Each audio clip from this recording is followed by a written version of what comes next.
Les gens sont étonnés de savoir, parce que c'est jamais vu. Hein? Habituellement, les gens font des vidéos, ils partagent et puis les gens cotisent. Ou bien soit, les gens vont voir les gens et puis les gens cotisent. Ils n'ont jamais vu qu'on peut s'asseoir en direct et puis les gens vont cotiser 5 millions pour donner à quelqu'un. Pour vous, c'est impossible. Non, la politique nationale ne reçoit pas ces sommes-là. Non, si la politique nationale reçoit trop, peut-être c'est 200 000, c'est 300 000, et puis c'est les membres du gouvernement qui mettent l'argent par derrière pour lui donner, pour aller blanchir l'argent. Comment se fait-il que non, la politique nationale, dans l'immédiat, dès qu'il reçoit l'argent en même temps, il va ouvrir le compte pour aller mettre. Mais c'est parce que j'ai montré l'argent en espèces que ça m'a créé des problèmes. Est-ce que si j'avais mis l'argent dans un compte, ou que l'argent était dans un compte, ça allait me créer des problèmes? Ça n'allait pas me créer des problèmes. C'est parce que j'ai montré autant d'argent en espèces que l'État de Côte d'Ivoire a décidé de comprendre la provenance de cet argent-là. Parce qu'un être humain normal ne peut pas se promener avec 80 millions en espèces. Où tu as pris les 80 millions? C'est normal, parce qu'on est dans un pays de droit. La Côte d'Ivoire n'est pas un bordel. La Côte d'Ivoire n'est pas un bordel. C'est pourquoi je n'ai gardé aucune rancune avec la justice de Côte d'Ivoire, en aucun cas. Parce que la justice de Côte d'Ivoire fait son travail. Et c'est ce travail-là qu'on a besoin dans toute l'Afrique pour pouvoir traçabilité la provenance de beaucoup d'argent. On a beaucoup de nos parents. Souvent, ça se dit, on dit, ah, le vieux qui est là, il était là, il habitait dans la maison à cabane, il est décédé, on a vu 1 milliard en bas de son lit. Vous n'avez jamais entendu ça? Le vieux, il était ici, il dormait dans la maison en bois, on allait vérifier, il y a 1 milliard en bas de son lit. Mais je suis l'exemple papa pour dire à cette jeunesse, ne vous promenez pas avec autant d'argent. Je suis artiste, je suis à politique nationale, je rentre dans le bureau de certaines autorités. Mais malgré ça, là, la faute que j'ai commise là, il n'y a pas d'autorité qui a dit à politique nationale, c'est ma mise, c'est l'auto. Hein. Ils ont fait le travail qu'ils devaient faire. Ils ont mené les enquêtes. Et quand ils ont jugé bon, que je pouvais sortir de manière liberté provisoire, ils m'ont mis dehors. Malgré que les enquêtes continuent de se faire. Mais aujourd'hui, là, avec la notoriété que j'ai, aujourd'hui, quand j'allume mon téléphone, j'allume mon direct, j'ai 17 000 personnes en direct, j'ai 20 000 personnes en direct, j'ai 40 000 personnes en direct. Donc moi, je prends les 40 000 personnes en direct pour continuer à faire les clashs, pour continuer à insulter, pour continuer à dénigrer, pour continuer à rabaisser. Pourtant, je peux me servir de ces 40 000 personnes en direct là, pour aider la population. Mes frères, mes soeurs, je vous le jure devant Dieu. Si moi, à politique nationale, j'étais dans quelque chose de mauvais, l'État n'allait même pas réfléchir à moi. Ils allaient me taper dur. Ils allaient me taper dur. Je vous le jure. Ils allaient me taper dur. Ce que je fais là, ça vous dérange. Je sais, je comprends. Et je suis d'accord. Ça vous dérange ce que je fais. Ils sont en train de passer à travers la main d'Apoutou pour vous dire, mais vous aussi, vous avez bouffé l'argent. En tout cas, je mets au défi quiconque de venir prouver le contraire. Prenez les téléphones de Apoutou et faites la somme des montants qu'il reçoit régulièrement. C'est pas vrai, c'est pas possible. Donc moi, je veux avertir ici, je veux alerter le GAFI. Je veux alerter les institutions internationales qui luttent contre le blanchiment d'argent. Que Apoutou aujourd'hui est devenu le pion du régime RHDP pour le blanchiment d'argent. Voilà, point. Je me limite à là. Apoutou aujourd'hui est devenu le pion du RHDP contre du blanchiment d'argent. C'est-à-dire que le RHDP me donne de l'argent pour que moi je puisse blanchir. Quand j'ai vu le titre ici, j'ai cliqué automatiquement sur son compte. Je suis allé voir qu'est-ce que cette maman-là fait. Si elle fait des vidéos à caractère politique, si elle fait des vidéos de lambda, et j'ai cliqué, j'ai regardé, j'ai dit, ah, je vais voir un peu. Écoutez. Ce qui s'est passé hier à Yopougon est la première étape du plan machiavélique qui avait été orchestré par le RHDP. Voilà. J'ai vu cette vidéo, ce qui s'est passé hier à Yopougon est le plan machiavélique orchestré par le camp RHDP, machin, tout ça. J'ai tout compris automatiquement. Quand j'ai vu ça, automatiquement, j'ai tout compris. Mais comme vous savez, les réseaux sociaux, c'est un couteau à double tranchant. Et que les gens sont tellement méchants. Et que la mentalité francophone est tellement mauvaise, je me devais de donner un droit de réponse. Hormis le droit de réponse, ce qui doit s'en suivre va s'en suivre. Mais à vous qui me suivez, et à ceux qui ne me suivent pas, qui toujours écoutent des petits bourrés qui font leur analyse personnelle et qui se braquent contre moi, je me devais quand même de m'exprimer ce soir. Et raison pour laquelle je vais m'exprimer. Avant que je ne commence ici à prendre les cas ce soir.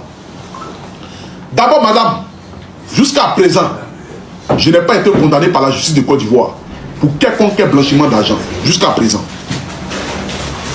Jusqu'à présent, je n'ai pas encore été condamné par la justice de Côte d'Ivoire sur les faits qui me sont reprochés. Jusqu'à présent, je n'ai pas encore été condamné. J'attends mon procès. Et c'est à la sortie de mon procès que vous verrez si j'ai fait du blanchiment d'argent ou si je n'ai pas fait du blanchiment d'argent. Mais ça, la justice va en décider. Ça, d'abord, c'est déjà un premier point. Un deuxième point, les actions que nous menons aujourd'hui, parce que nous le faisons de manière globale et générale, ces actions que nous menons là, avant que je ne commence à mener ces actions que vous voyez aujourd'hui, qui a pris de l'ampleur à travers les réseaux sociaux, avant là, je faisais mes petits dons à travers mes vidéos. Je vois une femme qui vend arachide, une maman qui vend mortier, un jeune qui se débrouille ici, j'ai donné mes petits 50 000, mes petits 100 000, mes petits 50 000, mes petits 100 000. Et c'est comme cela, parce que pour moi, donner, c'est de recevoir. Pour moi, donner à quelqu'un, c'est la chose la plus formidable, ou le plus formidable que Dieu puisse me mettre en cœur de le faire. Et ça d'abord, c'est d'abord un deuxième point. Le troisième point ici que j'aimerais énumérer ici, pour vous c'est impossible. Pour vous, comment Poutou National est quitté en prison, automatiquement, je devais m'inscrire. C'est que je devais prendre mon ticket là, et puis mettre ça derrière moi, et puis gratter les murs, et puis vivre de manière misérable, et puis me cacher pour vous faire plaisir.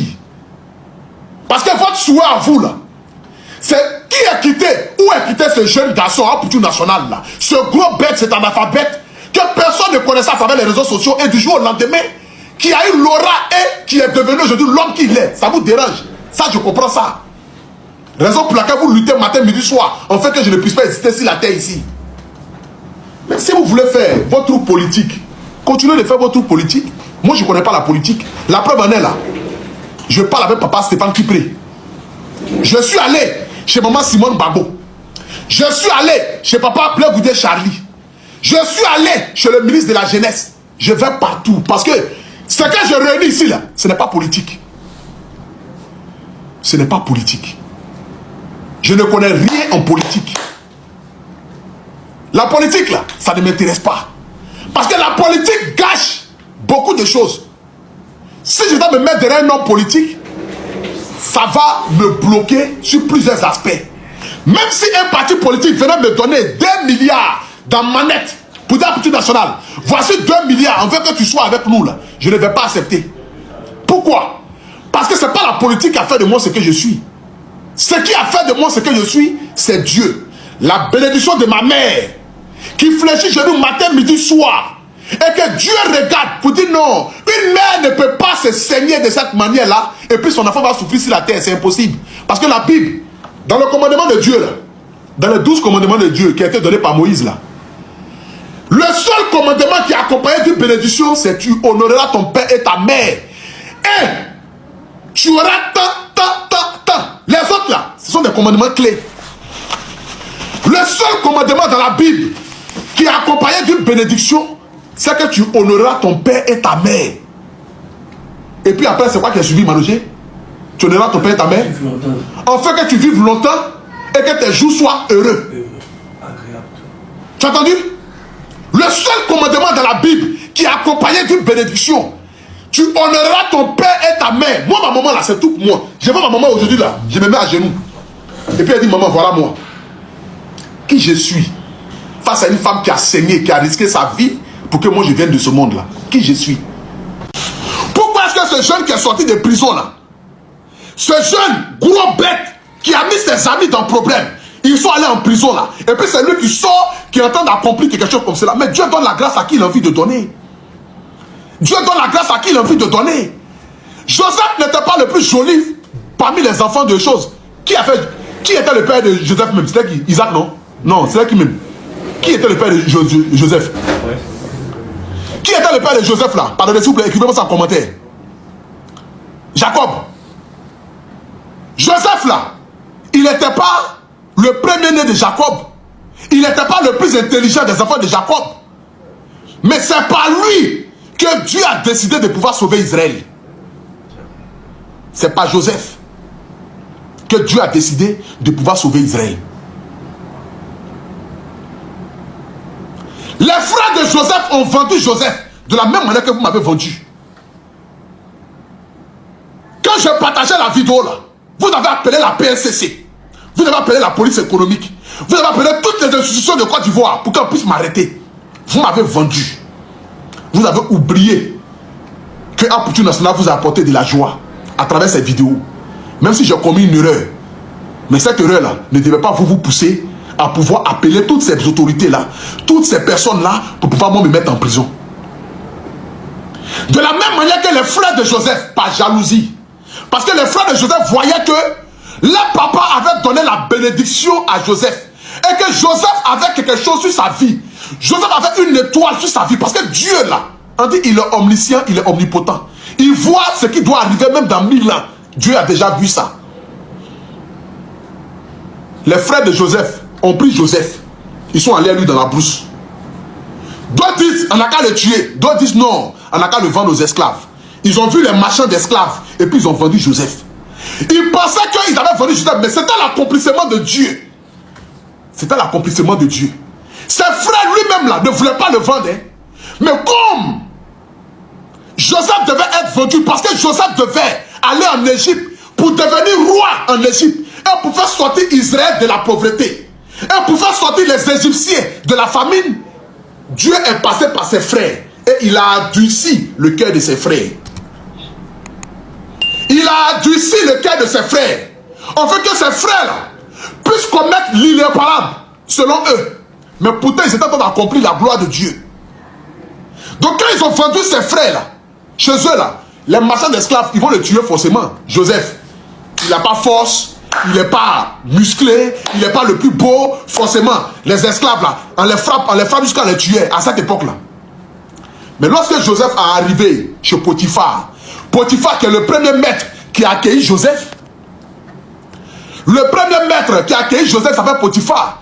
Lorsque Joseph est arrivé chez Potiphar, dans les 2 premiers jours qu'on suivit là, l'aura de Joseph était tellement fort que Joseph, pour finir là, Potiphar a commencé à le remarquer.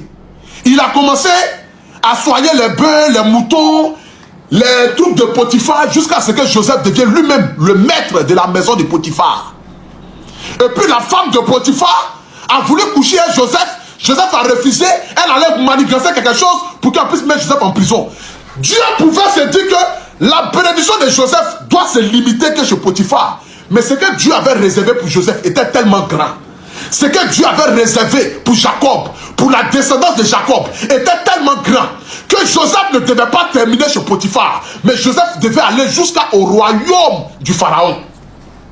Et quand ils ont mis Joseph en prison, Joseph pouvait se lamenter.